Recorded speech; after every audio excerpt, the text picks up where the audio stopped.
রাজনৈতিক দল থেকে আজকে মিমে যোগদান করলেন। আপনারা দেখতেই পাচ্ছেন কংগ্রেস টিএমসি ছেড়ে আজকে মিমের জয় জয়কার। এই জয় শুধুমাত্র মহলন্দির জয় নয়, এই জয় হচ্ছে কান্দি বিধানসভার জয়, এই জয় মুর্শিদাবাদের জয়।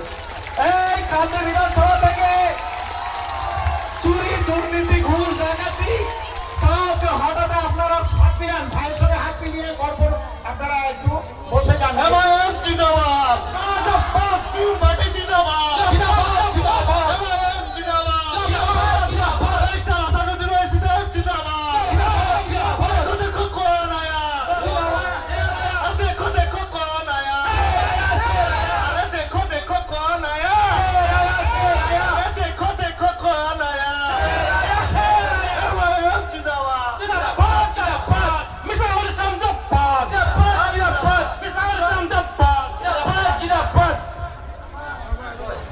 সকল মিলে মানে একটা বৈঠক করলে কি যে আমরা কখনো পার্ক তৈরি করবো, পার্কে আমাদের ইনকাম হবে, আমরা বসে বসে খাবো। সেই 5 বছর 50 কান্দি ঘোড়া ব্লক সভাপতি সেই টাকা গুলাকে নিয়ে এসে পার্ক তৈরি করেছে। সেই 5 বছর কোন রাস্তাঘাটে এক পেঁচা মাটি ফেলাতে পারে নাই। যদি কেউ বলতে পারে লাগছে ট্রেন চলে যাবে, বেরিয়ে চলে যাবে এখান থেকে। এই 5 বছর আবার হচ্ছে, কোথায় কোন পঞ্চায়েত সমিতি কাজ করতে পারেনি, করেছে কোথায় করেছে? গোকর্ণ অঞ্চলে করেছে, যেখানে বিজেপির লিড, যেখানে তৃণমূলের ভোট নাই, সেই জায়গাতে গাডওয়ান হয়েছে। আমাদের কুমারসন্ট অঞ্চলে কোনো গাডওয়ান নাই, মুসলমান এলাকায় কোনো গাডওয়ান নাই, আর সেইখানে গোকর্ণ অঞ্চলে 5,000 লিড দিচ্ছে বিজেপি। আর আমার অঞ্চলে দিচ্ছে 10,000 টিএমসি, সেখানে কোনো কাজ নাই মুসলিম বলে। তাই আপনাদেরকে মুসলিম হিসাবে বলছি, আমরা মনের মতন একটা প্রার্থী পেয়েছি, তাকে সবাই ভোট দিয়ে জয়যুক্ত করবেন, আপনারা সফল করবেন, আপনারা জিতাবেন 100%। আমরা সকলেই পাশে আছি, এই বলে আমার বক্তব্য শেষ দিয়েছি। আসসালামু আলাইকুম ওয়া রাহমাতুল্লাহি ওয়া বারাকাতুহু।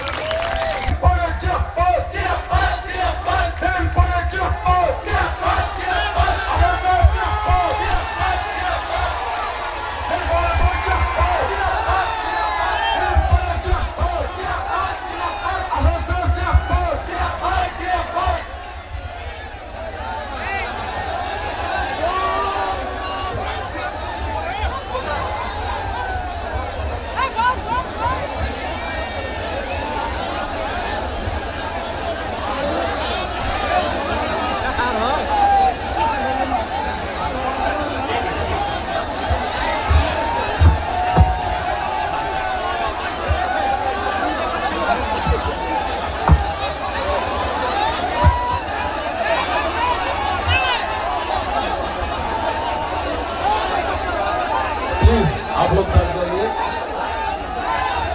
আপনারা বসে বসে। কথা হচ্ছে এখানে যে কথা শুনতে হয় ভাই, এই ইজ্জত। ভালো আছেন তো সবাই? ভালো, আমরাও ভালো।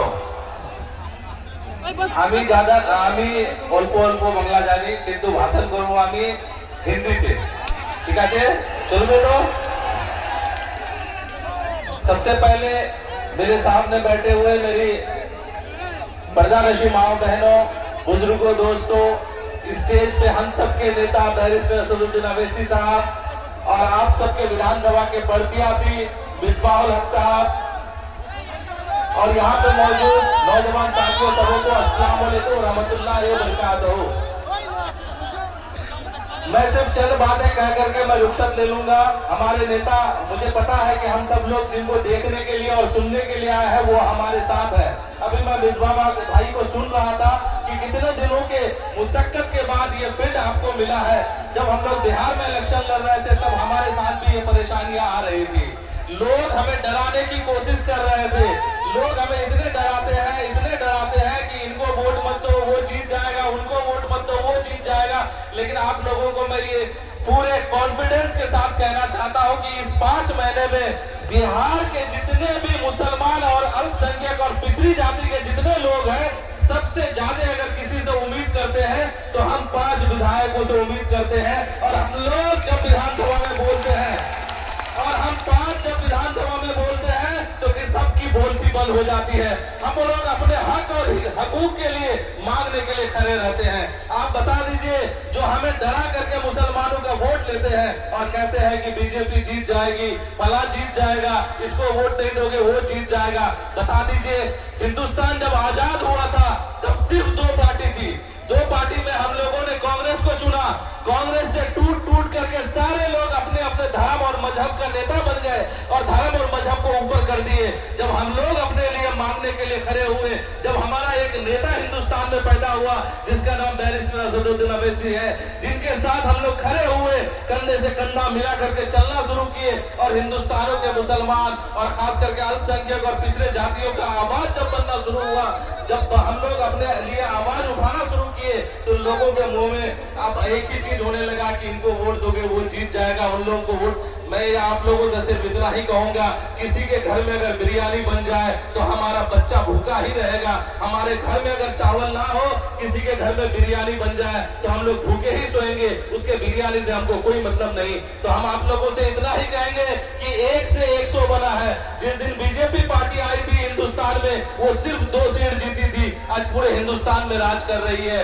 उसी तरह से ममता बनर्जी जिस दिन तक बीजेपी के साथ थी, उस दिन का हाल देख लीजिए और आज के हालात को देख लीजिए। तो इसीलिए अपने हक और हुकूक की लड़ाई अगर लड़नी है तो हमें बैरिस्टर असदुद्दीन अवैसी साहब के कंधे को मजबूत करना होगा।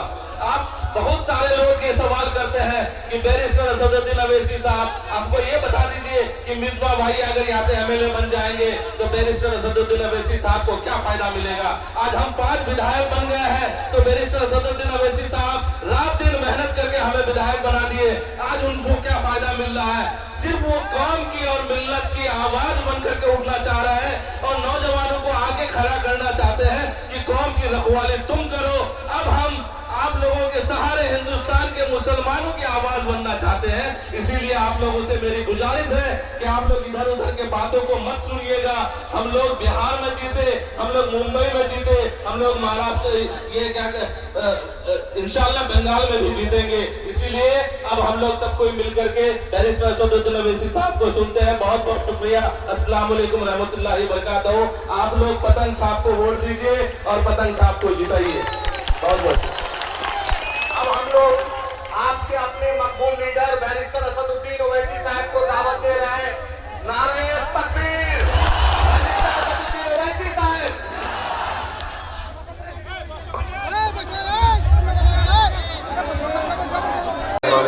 अस्सलाम वालेकुम वरहमतुल्लाहि वबरकातुहू।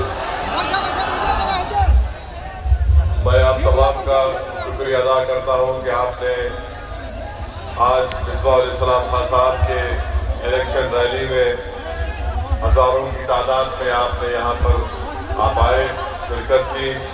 आपका बहुत बहुत शुक्रिया।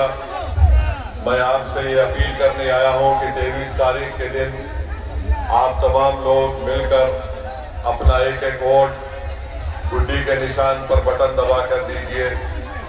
और आप जानते हैं कि मीम पार्टी की पूरी कोशिश यही है कि हम लोग अपनी एक सियासी लीडरशिप को बनाएं। मैं यहाँ पर इसलिए आया हूँ ताकि आपको नेता बनाया जाए और आप नेता बनकर अपने मुस्तकबिल के फैसले आप खुद कर सकेंगे।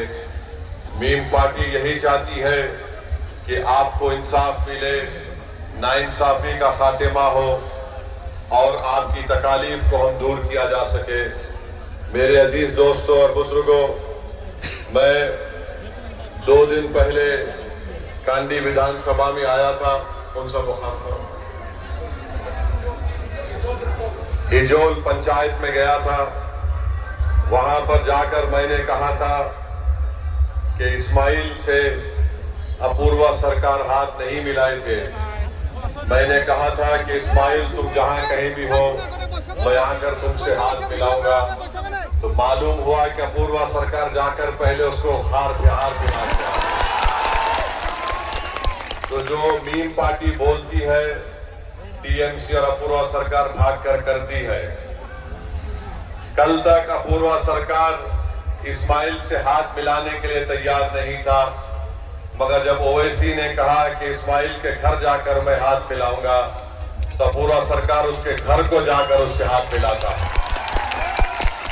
मालूम हुआ कि मीम पार्टी आज कांडी विधानसभा के घर घर में पहुंच चुकी है, आपके दिल में जगह बना चुकी है। हमारी महिलाओं और हमारी माँ और बहनों ने तय कर लिया है, नौजवानों ने अब फैसला कर लिया है कि अब की बार गुड्डी पर बटन लगेगा, अपूर्वा सरकार घर में बैठेगा और मिसबा इस्लाम खान बंगाल के असेंबली में शेर की तरह लड़ेगा आपसे इंशाअल्लाह। और आप जानते हैं कि पुरंदरपुर में एक ब्रिज बनाना है। मैं आपसे वादा कर रहा हूं कि इंशाअल्लाह ताला पुरंदरपुर में मीम पार्टी पूरी कोशिश करके वहां पर आपकी सहूलत के लिए एक ब्रिज बनाएगी। और फिर आप जानते हैं कि तलकार बिल में किसानों के लिए रास्ता नहीं है। आप 23 तारीख को मिसबा इस्लाम को वोट देकर कामयाब करिए, इंशाअल्लाह ताला तलकार बिल में वहां किसानों के लिए रास्ता बनाया जाएगा। आज से 4 दिन पहले खुशबाशपुर मदरसा और कब्रिस्तान में हमारी एक बहन को, महिला को, जिसका इंतकाल हो गया, जिसकी मौत हो गई, कब्रिस्तान में उसको दफना दिया गया। मुझे बताया गया कि 3 दिन पहले कोई जाकर खबर खोदकर हमारी मां के सर को काट कर लेकर गया। ये क्या टीएमसी की सरकार में हो रहा है? हम जीते भी हैं तो हमको तकलीफ है, हम खबर में चले जाते तो शैतान जाकर उस खबर को खोदकर सर काटता है। मैं इसका कंडेम करता हूं। ये टीएमसी सरकार के गुंडों की पूरी प्लानिंग है जो हमको चैन से रहना नहीं देना चाहते। मेरी आपसे अपील है कि 23 तारीख के दिन आप मिसबा इस्लाम खान को कामयाब करिए। इंशाअल्लाह ताला कोई गुंडागर्दी नहीं होगी, कोई टोलाबाजी नहीं होगी, सबको मीम पार्टी अपने अपने मुकाम पर बिठा देगी। मैं आपको ये भी बताते हुए तकलीफ मेरे को महसूस हो रही है कि आप जानते हैं कि महालंदी में यहाँ पर मस्जिद है और यहाँ पर कब्रिस्तान भी है। टीएमसी सरकार ने मस्जिद को यहाँ पर यह कह दिया कि खतियान की जमीन है। क्या कोई मस्जिद खतियान की जमीन हो सकती है क्या? बताइए आप, कैसा जुल्म किया जा रहा है हम पर कि मस्जिद को यहाँ पर 28 और 4 मस्जिद है, उनको कह दिया कि खतियान की जमीन है। ये सब अगर इसका जिम्मेदार है तो पूर्व सरकार जिम्मेदार है। 23 तारीख को आपको गुड्डी पर बटन दबाकर आपको इन लोगों को जवाब देना पड़ेगा। पंचायत ऑफिस में हर काम के लिए रिश्वत ली जाती है, टोलाबाजी लिया जाता है। इसको आप मिसबा इस्लाम को कामयाब करिए, ये टोलाबाजी और रिश्वत का हम खात्मा करके रख देंगे। मैं आपको बताना चाह रहा हूं कि आज जितने रोड बनाई गई, पेड़ थे, झाड़ थे, डेविड और उसके भाइयों ने झाड़ को बेचकर पैसे खा लिए। ये क्या, कितना ये लोग कितना जुल्म करते रहेंगे गरीबों के ऊपर। तो मैं आप तमाम से अपील करने के लिए आया हूं कि आप अपना एक अकाउंट MIM पार्टी को दीजिए। और बार बार हमको यहाँ की पुलिस की तरफ से तंग किया जा रहा है। मैं पुलिस के जिम्मेदारों से भी अपील कर रहा हूं, आप मुझे मजबूर मत करो। मैं इलेक्शन कमीशन से शिकायत करूंगा तो फिर आपको बहुत मुश्किल हो जाएगी। और याद रखिए कि कांडी से कुछ भी हो जाए, 23 तारीख को एक वोट सिर्फ मिसबा इस्लाम और गुड्डी पर पड़ने वाला है। आप लोग तय कर चुके हैं कि आप मिसबा इस्लाम को अपना वोट देकर नया MLA बनाएंगे। और याद रखिए, अगर आप कांग्रेस को वोट देने का सोच रहे हैं, वो टीएमसी से मिले हुए हैं। कांग्रेस को वोट देना है, इसका मतलब ये टीएमसी को वोट देना, और टीएमसी को वोट देने का मतलब यह है कि बीजेपी को, भाजपा को मजबूत करना है।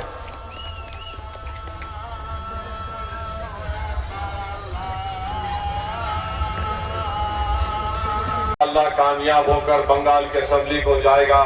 तो हम आपसे अपील कर रहे हैं कि आप इस तरह का काम मत करिए। और फिर सोलापुरा ग्राम पंचायत में हमारे रूबिल साहब को भी वहां पर भी कोई आके धमकी दे रहा है। एक बात सुन लो, हम सिर्फ अल्लाह से डरने वाले हैं, ममता बनर्जी से नहीं डरते। हम सिर्फ अल्लाह से डरते, ना नरेंद्र मोदी से डरते, ना ममता बनर्जी से हम डरने वाले हैं। तो आप ये काम, डराने का काम बंद करो। जनता अपने वोट का इस्तेमाल करेगी 23 तारीख के दिन, और इंशाअल्लाह ताला आप अपने इत्तेहाद को मजबूत रखिए और कांडी विधानसभा में के खिलाफ आपको बर्पा करना है। और जो लोग ये कहते हैं कि मीम पार्टी की वजह से बीजेपी को फायदा पहुंचता है, 25-26 साल पहले यही टीएमसी और ममता बनर्जी ने बीजेपी के एक सांसद को दमदम कॉन्स्टिट्यूंसी से कामयाब किया, एमआईएम ने नहीं किया था। ममता बनर्जी नरेंद्र मोदी और बीजेपी की सरकार में वहां पर रेलवे की मंत्री बनी, एमआईएम मीम पार्टी नहीं बनी। जब गुजरात में फसाद हो रहा था, ममता बनर्जी ने बीजेपी का साथ किया था। आज टीएमसी और ममता बनर्जी मीम पार्टी के ऊपर इल्जाम लगाती हैं। हम उनसे पूछना चाहते हैं कि एहसान जाफरी को आप जानते हैं, जकिया जाफरी को आप जानते हैं, बिल्किस बानो कौन थी जिसको रेप किया गया था बीजेपी के लोगों की तरफ से। आज उसी बीजेपी के साथ उस वक्त ममता बनर्जी थी। मैं अजीज दोस्तों से, हमारी माँ और बहनों से अपील कर रहा हूं कि आप अपने के वोट का इस्तेमाल करिए और आप जान लीजिए कि बंगाल में जहां कहीं भी जिस ब्लॉक में 50% से ज्यादा मुसलमान रहते हैं, वहां पर साफ पीने का पानी या जल नहीं मिलता, जहर मिलता है पानी में। बच्चों को जहर पिलाया जा रहा है, बच्चों के लिए कोई स्कूल का इंतजाम नहीं, इंटर डिग्री कॉलेज नहीं, किसानों को उनका कीमत नहीं मिलता है। हर वक्त सिर्फ तोलाबाजी और रिश्वत की बात होती है। आप बताइए, इस विधानसभा में इतनी बड़ी तादाद में मुस्लिम अकलियत रहती है, तो क्या टीएमसी को कोई मुस्लिम कैंडिडेट नहीं मिला? उन्होंने पूरा सरकार को यहाँ पर अपना कैंडिडेट बनाया। क्यों बनाया? क्यों बनाया? क्योंकि वो जानते हैं, ममता बनर्जी ने कहा था कि मुसलमान दूधल गाय है। क्या आप दूधल गाय है? क्या आप टीएमसी का मिष्टी दोई है? आप इंसान हैं, आप नागरिक हैं, आपको आपका हक मिलना चाहिए। तो 23 तारीख के दिन आप गुड्डी के बटन पर, निशान पर बटन दबाइए, अपने इत्तेहाद को मजबूत करिए, कांडी में इनकलाब को लाइए और इस नौजवान को, इस फौजी को, मिसबाह इस्लाम खान को आप अपना नया एमएलए बनाकर बंगाल की विधानसभा में आप भिजाइए इंशाअल्लाह ताला। और जब ये मिसबाह इस्लाम बंगाल की विधानसभा में जाएगा तो वो वहां से पुकारेगा, कंडी की जनता जिंदाबाद, तो यहां तक आपको आवाज सुनाई देगी। वो लड़ेगा आपके हक के लिए, वो गरीब बच्चों के लिए स्कूल खुलवाएगा, वो रिश्वत को, टोलाबाजी को खत्म करेगा, वो किसानों के लिए रास्ता बनाएगा, वो मस्जिदों की और कब्रिस्तानों की हिफाजत करेगा। ये ऐसे आपको एमएलए की जरूरत है जो गरीब को समझे, जो गरीब से इंसाफ करे। आज जिसको आपने अपना एमएलए बनाया, उसकी पार्टी गरीबों पर जुल्म करती है, उनका खून चूसती है। तो मैं आपसे अपील कर रहा हूं कि 23 तारीख के दिन अपना एक वोट आप मिसबाह इस्लाम खान मीम पार्टी के गुड्डी निशान पर बटन दबाकर आप वोट देंगे ना? इंशाअल्लाह आप गुड्डी को बटन दबाएंगे ना मेरे भाई? एक बार आप मौका दीजिए मिसबाह इस्लाम खान को। ये नौजवान किसी से डरने वाला नहीं है, ये फौजी है जो आपकी खिदमत करना जानता है। ये मरना पसंद करेगा, किसी के सामने झुकना पसंद नहीं करेगा। ये तो मेरी आप तमाम से फिर से अपील है कि आप मीम पार्टी को वोट देकर कामयाब करिए। मेरे साथ नारा लगाइए, नारे तकबीर, नारे तकबीर, नारे तकबीर। Meme party, meme party, meme party. और अब पूरा सरकार से कह रहा हूं, तुमको अगर तुम रोज भी इस्माइल से मिलोगे तब भी तुमको वोट मिलने वाला नहीं है। इस्माइल मीम पार्टी को, गुड्डी को बटन दबाएगा। और सद्दाम से कह रहा हूं, सद्दाम, तुम्हारे आंख से बहने वाले आंसू इसी को याद है जो तुमको मजबूर किए थे पैर दबाने के लिए, तुम देखना 2 दिन के अंदर अपूर्वा सरकार आकर तुम्हारे पैर दबाएगा इंशाअल्लाह। बहुत बहुत शुक्रिया। भीम पार्टी जिंदाबाद, भीम पार्टी जिंदाबाद, हमारा इतिहास जिंदाबाद, इनकलाब जिंदाबाद, मिसबाह इस्लाम जिंदाबाद। बहुत बहुत शुक्रिया भाई। हाँ, आपका भी शुक्रिया। थैंक यू, शुक्रिया। हाँ बोल दिए, शुक्रिया शुक्रिया शुक्रिया। हाँ बोल दो, हाँ बोल दो। सलाम वालेकुम, सलाम। बहुत शुक्रिया, बहुत शुक्रिया, बहुत।